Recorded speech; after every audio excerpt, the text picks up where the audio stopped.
제가 중국에서 사역할 때는 제가 중국 사람 많이 닮았다고 하더라고요. 근데 태국에 가서 사역을 하다 보니까 또 많은 사람들이 태국 사람 많이 닮았다고 그래요. 제가 오늘 태국 사람들의 이 전통 복장을 좀 했습니다. 여러분이 보시는 이 사진은 지금으로부터 만 6년 5개월 전에 상당교회 주일 저녁 예배 시간 태국 선교사 파송 예배 때 찍은 사진들입니다. 시간이 참 빨리 흐른 것 같습니다. 그때 받은 은혜, 감격 아직도 제 머릿속에 생생하게 기억되고 있습니다. 저는 원래 중국 선교사로 사역을 했습니다. 1999년에 중국 동북 지방에 가서 사역을 하다가 2016년까지 만 18년을 사역을 했는데 중간에 중국 정부의 비자 거부로 인해서 제가 중국에 들어갈 수 없게 되었습니다. 그런 와중에 후원교회의 후원이 또 끊기게 되었습니다. 중국에 다시 들어가지 못하는 그 아픔이 채 사라지기 전에 후원교회가 끊기면서 제 마음이 참 아팠습니다. 그런데 이 상당교회에서 부족한 저를 받아주시고 태국 선교사로 파송을 해주셔서 얼마나 감사한지 모릅니다.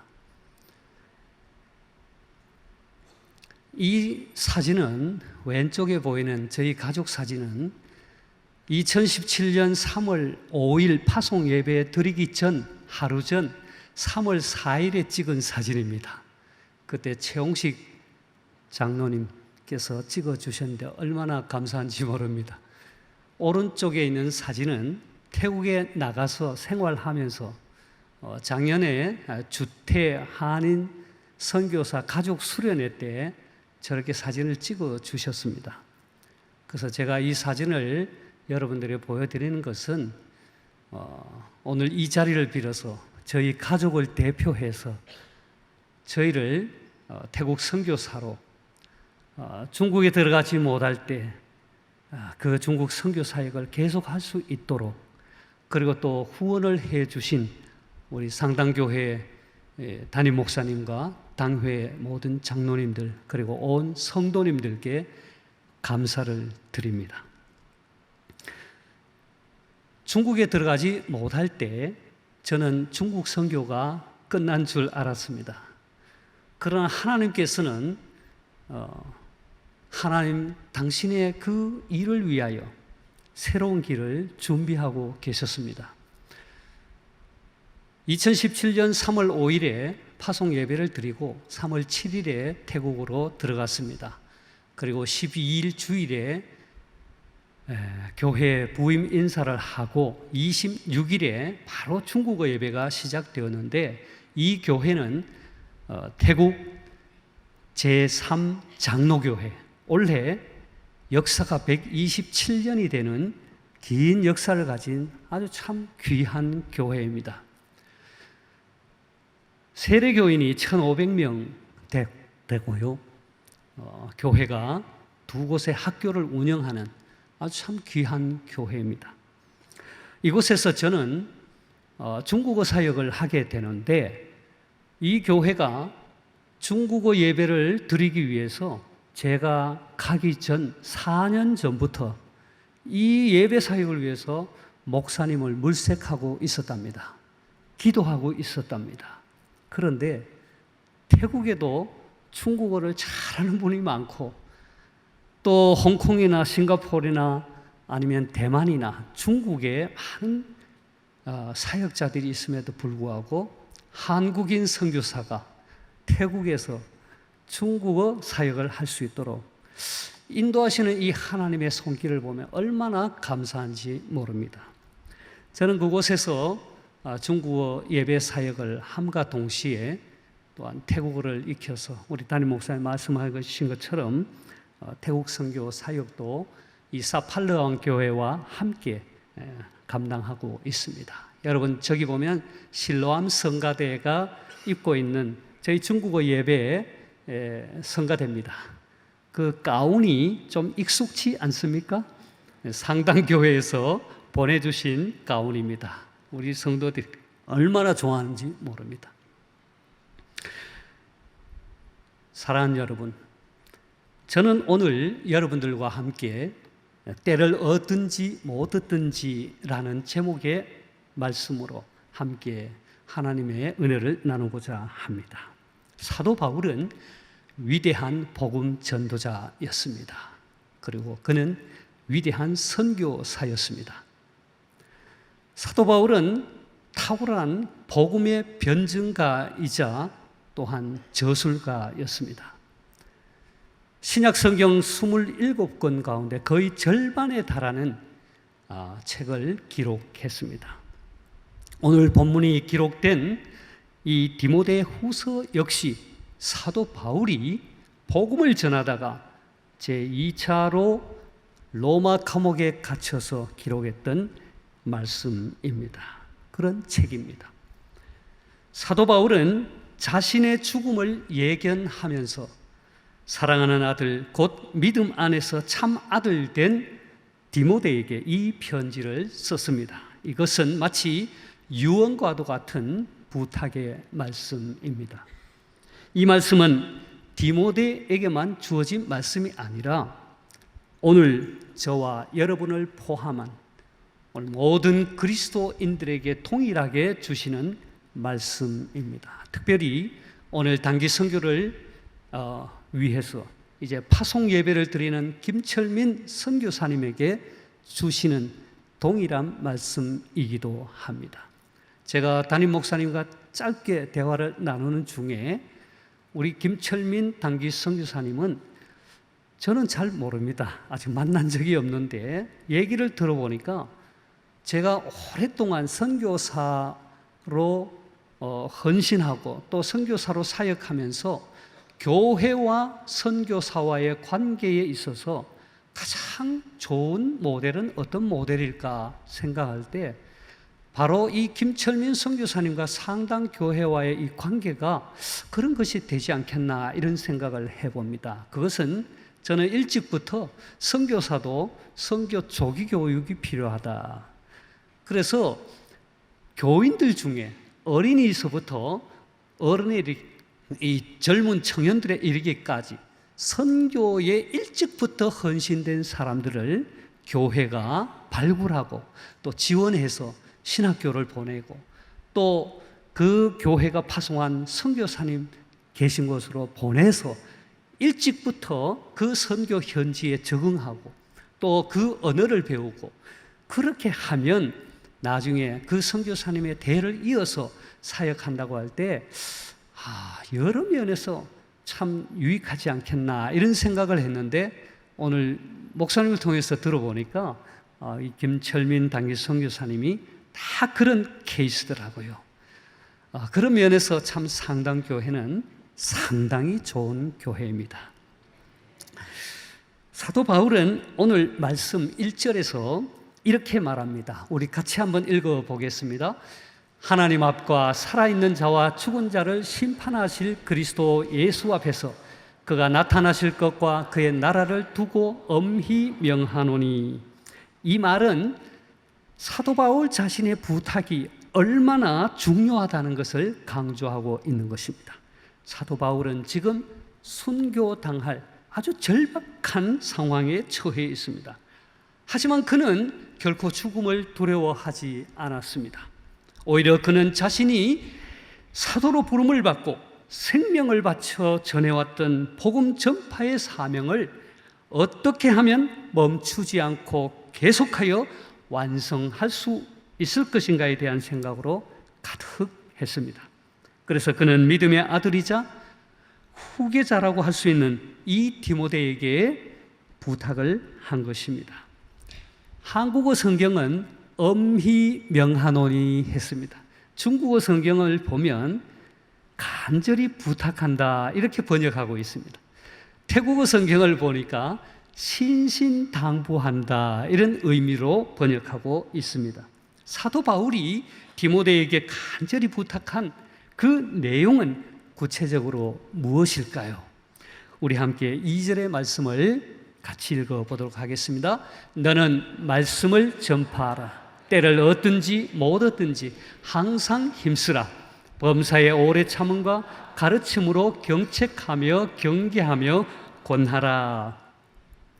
사도 바울의 이 유언적 분부의 말씀 가운데 그 첫 번째 내용이 무엇입니까? 바로 말씀을 전파하라라는 것입니다. 여기서 말씀을 전파하라는 것은 복음을 전하라, 하나님의 진리의 말씀을 전하라라는 것이죠. 그러니까 디모데가 가장 중요하게 여기고 가장 우선적으로 해야 할 임무는 바로 하나님의 말씀, 곧 복음을 전하는 것임을 일깨워준 것입니다. 그런데 사도 바울은 이 말씀을 전파하라라는 말씀을 기록하면서 뒤에 어떤 말을 덧붙입니까? 때를 얻든지 못 얻든지라는 말을 덧붙이고 있습니다. 바울이 여기서 말하는 때를 얻든지 못 얻든지라는 말이 무슨 뜻입니까? 이것은 시간이 있을 때 혹은 시간이 없을 때, 여러분 때라는 말을 들으면 시간이 생각나잖아요. 그런 의미가 아닌 것입니다. 이 때를 얻든지라는 말은 복음을 전하기 좋은 때, 다시 말해서 복음을 전파하기 쉬운 그런 상황을 말하고 있는 것입니다. 그리고 때를 못 얻든지라는 말은 때가 아닌 것을 의미합니다. 다시 말해서 복음을 전파하기에 좋은 때가 아니라는 것입니다. 좋지 않은 어려운 상황을 말하고 있는 것입니다. 사도 바울은 여기에서 한 걸음 더 나아가 항상 힘쓰라, 종려专心, 제가 중국말을 한마디 했습니다. 그래서 항상 힘쓰라 라는 말을 또 덧붙이고 있습니다. 이것은 무슨 뜻입니까? 네 마음을 다해서 전심으로 복음을 전하는데 힘쓰라 라는 것입니다. 그러니까 복음을 전하기 좋은 때이든 아니면 좋지 않은 어려운 상황이든 관계없이 항상 전심으로 복음을 전하는 일에 힘쓰라 라는 것입니다. 사도 바울의 이러한 분부의 말씀은 당시 디모데나 다른 그리스도인들이 받아들이기에는 결코 쉽지 않은 분부의 말씀이었습니다. 왜 그렇습니까? 그 당시 그리스도인들은 유대 교도들로부터 핍박을 당하고 있었고, 이뿐만 아니라 로마 당국으로부터도 박해를 당하고 있었기 때문입니다. 당시의 상황에 비추어 볼 때 디모데나 다른 그리스도인들이 이 복음을 전할 수 있는 좋은 때가 아니었습니다. 다시 말해서 복음을 전파하기는 너무도 어려운 상황이었습니다. 힘들고 어려운 정도가 아닙니다. 목숨을 잃을 수 있는 위험한 상황이었습니다. 사도 바울은 그 당시에 그 상황을 너무도 잘 알고 있었습니다. 그럼에도 불구하고 바울은 말씀을 전파하라, 때를 얻든지 못 얻든지 항상 힘쓰라 라고 부탁했습니다. 사도 바울의 이 분부의 말씀은 오늘 우리의 교회가 무엇에 힘써야 하는지를 깨우쳐주고 있습니다. 사도 바울의 이 분부의 말씀은 오늘 우리 그리스도인들이 어떻게 살아야 하는지를 일깨워주고 있습니다. 사도 바울의 이 분부의 말씀은 오늘 우리 교회의 본질이 무엇인지를 가르쳐주고 있습니다. 그렇습니다. 교회의 본질은 어느 신학자의 말과 같이 선교인 것입니다. 선교하는 것이 교회의 본질인 것입니다. 우리 상당교회의 표처럼 선교적 교회가 되는 것입니다. 그 신학자는 이렇게 말했습니다. 불은 탐으로서 존재하고 교회는 선교함으로써 존재한다고 말했습니다. 교회의 본질이 선교요, 교회의 본질적 사명이 하나님의 말씀을 전하는 것, 복음을 전하는 것, 선교하는 데 있는 것입니다. 사랑하는 여러분, 우리가 복음을 전하기 좋은 때 복음을 전하는 것은 쉽습니다. 하지만 때가 아닌 때, 복음을 전하기 어려운 때에 복음을 전하는 것은 결코 쉬운 일이 아닙니다. 우리는 이미 지난 몇 년 동안 코로나19라고 하는 이러한 상황을 통해서 경험했습니다. 그런데 우리 기독교 2000년 역사를 돌아보면 복음을 전하기 좋은 때도 있었지만 거의 대부분이 복음을 전하기 쉽지 않은 때였음을 우리는 보게 됩니다. 그러나 복음을 전하기 좋은 상황이 아니었음에도 불구하고 주의 일꾼들이, 교회가 하나님의 말씀에 순종하여 나아갔을 때 거기에 기적이 일어나고 많은 열매들이 맺힌 것을 볼 수 있습니다. 몇 가지 예를 들어보겠습니다. 예수님께서 제자들에게 교회의 지상 명령이라고 하는 이 위대한 사명을 맡겼습니다. 사실 그때에 복음을 전해야 할 제자들의 입장에서 볼 때는 아직 준비가 제대로 되지 않은 상황이었습니다. 마태복음 28장 19절, 20절 이 말씀 앞에 여러분 기억납니까? 주님께서 제자들에게 이 위대한 사명을 맡기실 때 그 제자들 가운데 몇몇은 아직도 예수님의 부활을 믿지 않았습니다. 의심하고 있었습니다. 그때는 복음을 전하기 결코 쉬운 때가 아니었습니다. 사도행전 8장 1절에서와 같이 예루살렘에 있는 교회에 큰 핍박이 나서 사도 외에는 다른 모든 이들이 유대와 사마리아 모든 땅으로 흩어졌습니다. 그때에는 결코 복음을 전하기 쉬운 때가 아니었습니다. 좋은 때가 아니었습니다. 여러분, 1949년 중국이 공산화되고 1966년 문화대혁명이 일어났을 때 역시 복음을 전하기 좋은 때가 아니었습니다. 그런데 놀랍게도 복음은 전해졌고 많은 열매들이 맺혔습니다. 지금으로부터 약 138년 전 아시아에 한국이라는 아주 작은 나라가 있었습니다. 당시 이 나라에는 오랫동안 불교와 유교와 같은 종교가 백성들의 삶을 지배하고 있었습니다. 이뿐 아닙니다. 이 땅의 백성들은 온갖 미신과 우상을 섬기며 살아가고 있었습니다. 경제적으로는 몹시 가난했고요, 사회적으로는 신분의 높고 낮은 계급이 있었고 심지어 노비 제도까지 있을 정도로 몹시 불평등한 사회였습니다. 이뿐 아닙니다. 남녀 간의 차별이 심해서 여인들이 외출을 할 때면 흔히 이 물건을 덮어쓰고 외출을 해야 했습니다. 자신의 몸을 가려야 했습니다. 더욱 안타까운 것은 당시의 정치 상황이 몹시 불안했습니다. 정부는 외부와의 관계를 끊고 세국 정책을 폈습니다. 그러나 결국 이웃 나라로부터 침략을 받아 나라의 주권을 잃어버리고 오랫동안 고통 가운데 살아야 했습니다.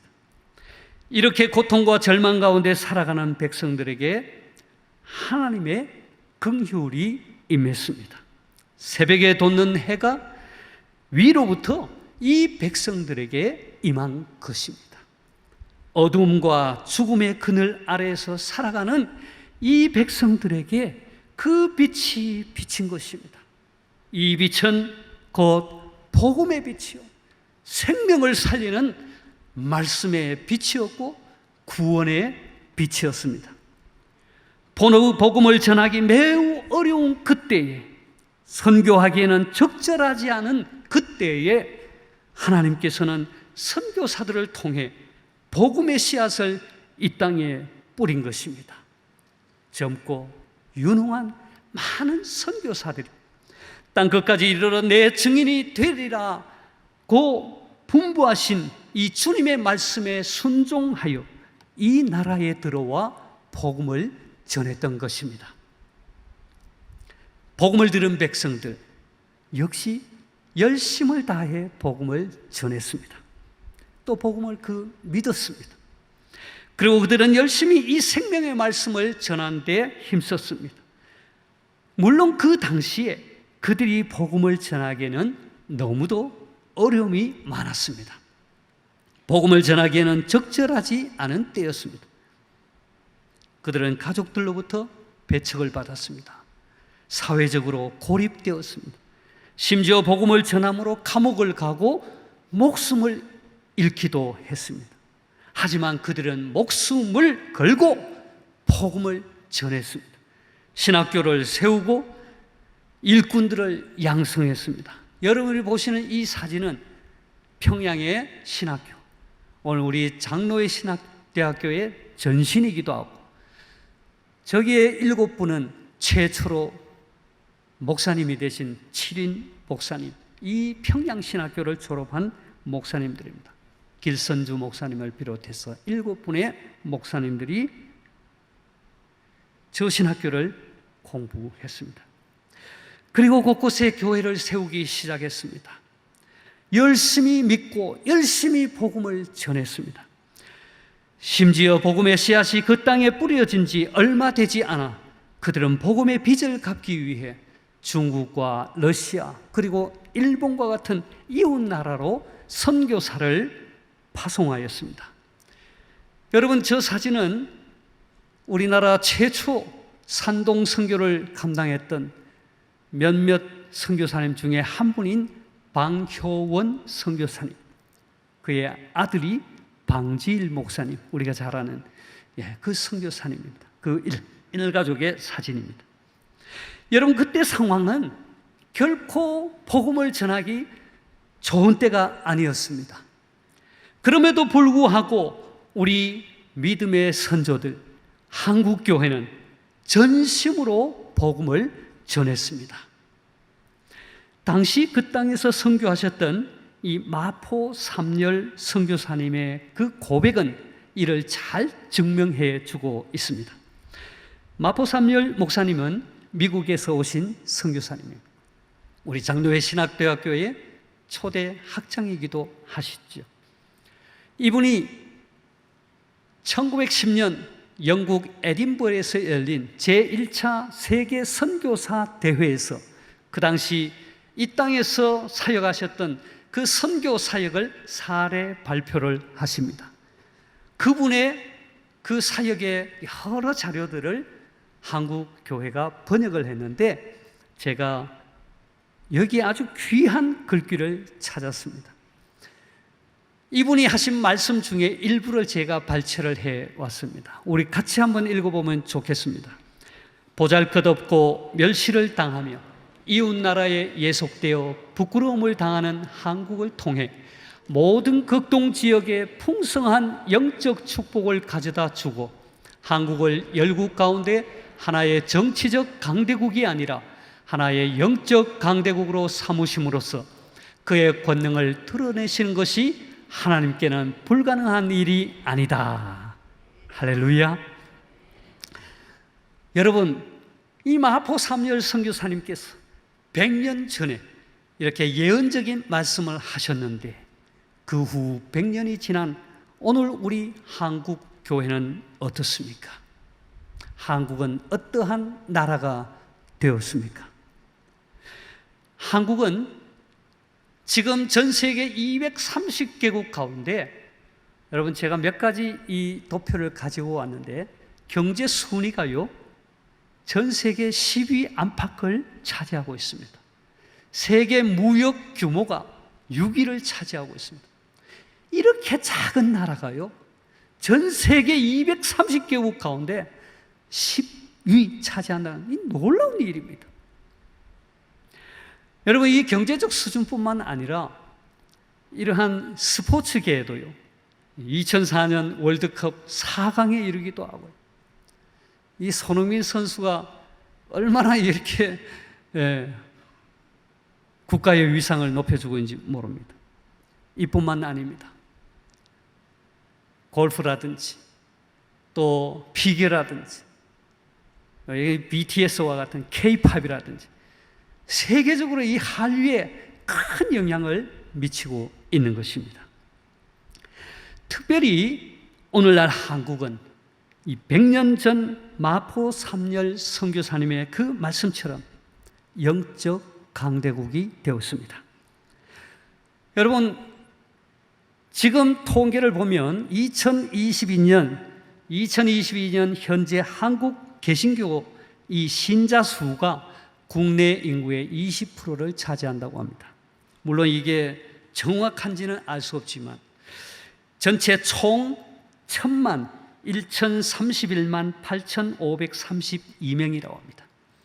그리고 2022년, 그러니까 작년 말 12월 통계에 의하면 한국교회가 파송한 해외 선교사 수는 전 세계 169개국 가운데 22,204명이 지금 세계 곳곳에 흩어져서 선교 사역을 감당하고 있습니다. 여러분, 저 도표를 보면 최근 코로나로 인해서 숫자가 좀 감소된 것을 볼 수 있습니다. 지금 한국은 복음을 전하기 참 좋은 때를 맞이하고 있습니다. 이것이 어떻게 가능하게 되었을까요? 이것은 전적으로 하나님의 은혜입니다. 그리고 해외 선교사들과 믿음의 선조들, 그리고 교회가 눈물의 기도와 헌신으로 오늘 이렇게 마포 삼열 선교사님께서 그 예언적인 말씀을 했던 것처럼 영적 강대국이 되었습니다. 사랑하는 여러분, 하지만 오늘날 우리 한국 교회의 상황과 오늘날 우리의 한국 교회의 상황을 들여다보면 여전히 복음을 전하기 좋은 때임과 동시에 한편으로는 복음을 전하기 쉽지 않은 때를 맞이하고 있습니다. 인구의 고령화, 저출산의 문제, 그리고 교회가 빛과 소금의 역할을 제대로 감당하지 못함으로 인한 사회적 반감이 늘어나고 교회의 성장은 멈추고 있는 것입니다. 특별히 다음 세대에 이 신앙을 물려줘야 하는 이 중차대한 이 사역이 위기를 맞고 있습니다. 오늘 우리는 하나님께서 사도 바울을 통해 주시는 이 말씀에 순종해서 때를 얻든지 못 얻든지 복음을 전하는 일에 항상 힘쓰는 저와 여러분들이 되어야 할 것입니다. 이 시간 저는 아시아의 또 다른 한 나라를 소개하고 싶습니다. 이 나라는 한국의 4배나 큰 나라입니다. 인구는 한국의 5천만 인구보다도 많은 2천만 명이나 더 많은 그러한 나라입니다. 오랫동안 불교의 영향 아래에 살아가는 이 나라입니다. 국민의 95%가 불교를 믿고 있습니다. 그리고 많은 미신과 우상을 섬기고 있습니다. 그런데 이 나라는 물이 있는 곳에 고기가 있고 논이 있는 곳에 쌀이 있다라는 말이 있습니다. 제가 태국에 들통이 났네. 그만큼 지하 자원이 풍부하다는 것입니다. 오늘날 경제 순위는 전 세계 약 30위 안팎을 차지하고 있습니다. 그리고 이 나라는 식민 지배를 받은 경험이 없습니다. 그래서 이 나라 사람들은 이 자부심이 대단합니다. 그런데요, 이 나라는 1950년 한국 전쟁이 발발했을 때 아시아에서 유일하게 군대를 파병해서 도와준 나라입니다. 이 나라가 어떤 나라입니까? 이 나라가 바로 제가 살고 있고 제가 사역하고 있는 태국이라는 나라입니다. 근데 이 태국이라는 나라는 이 기독교가 매우 약합니다. 한국보다 60년 정도 일찍 복음이 전파되었지만 아직까지 1%가 되지 않는 그러한 아주 약한 그러한 태국의 교회입니다. 그러니까 지금의 태국은 아직까지도 복음을 전하기 쉽지 않은 때를 맞이하고 있는 나라입니다. 그럼에도 불구하고 태국 선교사로 살아가고 있고 사역하고 있는 저는 오늘 이 태국을 바라볼 때, 지금이야말로 복음을 전하기 너무 좋은 때다라고 믿고 있습니다. 그 이유는 금년 4월 25일에서 28일까지 태국 북부 지역에 있는 치앙마이에서 태국 기독교 연합회 주최로 컨그레스 9, 그러니까 태국 교회 전체 지도자 대회가 열린 것입니다. 약 5천여 명의 교회 지도자들이 모여서 오늘 우리 태국 교회를 진단하고 향후 교회가 나아갈 방향을 논의하는 아주 중요한 회의가 열렸던 것입니다. 저는 이 컨그레스 9 처음으로 참석했습니다. 제게는 엄청난 축복의 기회였습니다. 이 대회를 마칠 때 2023 치앙마이 선언을 발표했습니다. 이 2023 치앙마이 선언의 주요 내용은 바로 Love Thailand 111이라는 것입니다. 자, 여러분, 현재 태국 교회 상황을 보면 1828년 복음이 태국에 들어왔습니다. 그러니까 올해가 195주년이 됩니다. 현재 태국 교회는 65만 명의 성도들이 있습니다. 현재 태국에는 6,500개 교회, 6,500명의 목회자가 있습니다. 자, 그러니까 러브 타일랜드 111 운동이라는 것은 2028년, 그러니까 태국 선교 200주년을 맞이하는 2028년까지 향후 5년 동안 태국의 온 교회가 이 목표를 향해 나아가는데, 그 목표가 뭐냐? 100만 성도 달성, 1만 교회 달성, 1만 목회자 달성이 바로 러브 타일랜드 111 운동입니다. 저는 태국 선교사로서 이 컨그레스 9, 이 선교 대회에 참석하면서 이 비전을 선포할 때 저 역시 비전을 제 가슴 속에 품었습니다. 저는 태국 선교사로서 이 목표를 이루기 위해 기도하며 힘쓸 것입니다. 어찌 저 혼자만이 이 비전을 품고 이 일을 위해서 힘쓸겠습니까? 저를 파송한 우리 상당교회 역시 여러분 또한 러브 타일랜드 111 비전을 가슴에 품고 기도해 주십시오. 100만 성도, 1만 교회, 1만 목회자가 향후 5년 안에 2028년 태국 선교 200주년을 맞이하는 그때에 저도 부끄러움 없이 저를 파송한 태국 이 선교사를 파송한 상당교회 역시 정말 우리도 잘했다, 태국 선교 한 역사의 한 페이지를 기록할 수 있는 그러한 기회가 되었으면 좋겠습니다. 저는 여기에서 멈추지 않고 태국 교회가 선교하는 교회가 되기를 꿈꾸고 있습니다. 태국 교회를 통해서 태국 교회와 인접하고 있는 나라에 복음을 전하는 것입니다. 여러분, 인도 차이나 반도를 자세히 한번 들여다 보십시오. 저기 노란색, 저 나라가 바로 태국입니다. 그런데 태국과 인접하고 붙어 있는 나라가 몇 나라가 있습니다. 동북 지역에 라오스라는 나라가 있고요, 동남쪽에 캄보디아라는 나라가 있고, 남쪽에는 말레이시아와 인접하고 있는 거죠. 그리고 서북 서남에는 미얀마가 태국과 인접하고 있는 것입니다. 그리고 좀 더 멀리 북쪽에는 중국과 접경하고 있다. 네 나라는 접경하고 있고 중국과는 인접하고 있는 것이죠. 그러니까 태국 선교를 통해서 라오스 선교, 태국 선교를 통해서 캄보디아 선교, 태국 선교를 통해서 말레이시아 회교 선교, 태국 선교를 통해서 미얀마 선교를 함께 할 수 있다는 것이죠. 태국 선교를 통해서 중국 선교를 함께 할 수 있는 것입니다. 뿐만 아니라 더 나아가서 태국 선교를 통해서 세계 선교를 할 수 있다는 것입니다.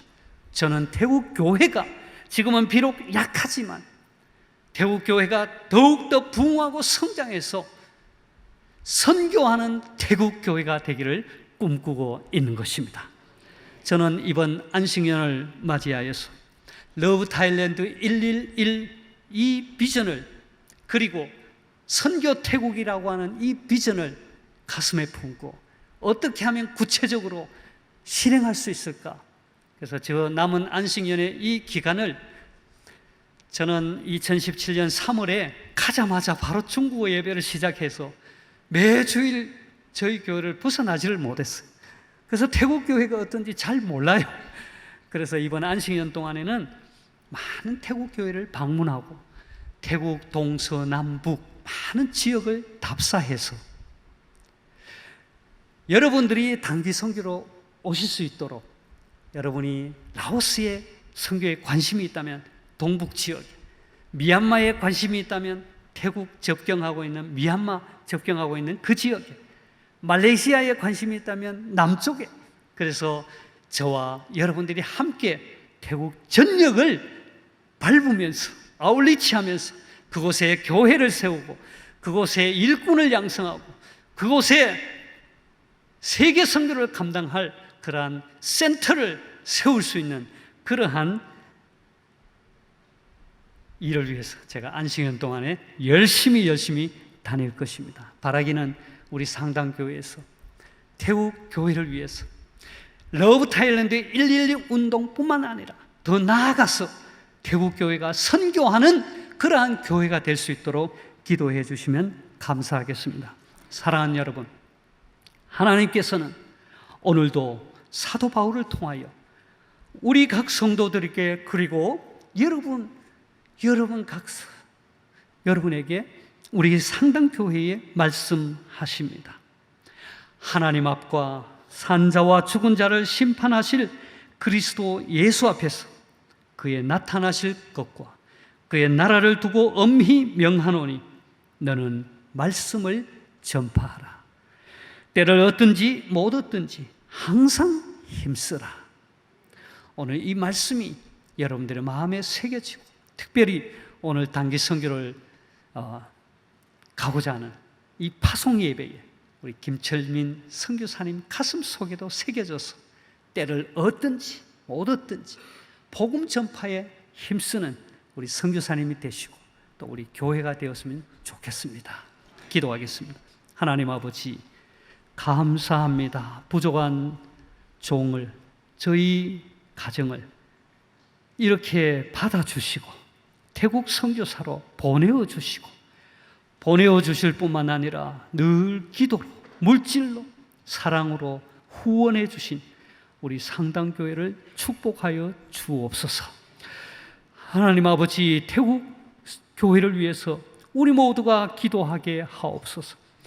러브 타일랜드 111 이 비전을 가슴에 품고 또한 태국 교회가 선교하는 교회가 될 수 있도록 우리 상당교회가 선교사를 보낼 뿐만 아니라 또한 이 비전을 성취하는 데 함께 동참할 수 있도록 도와주시고, 특별히 이제 마카오로 단기 선교를 떠나는 우리 김철민 선교사님을 위해서도 우리 교회가 끊임없이 기도하고 후원하고 훌륭한 선교사를 양성하고 파송하는 그러한 복을 허락하여 주시옵소서. 예수님의 이름으로 기도하옵나이다. 아멘.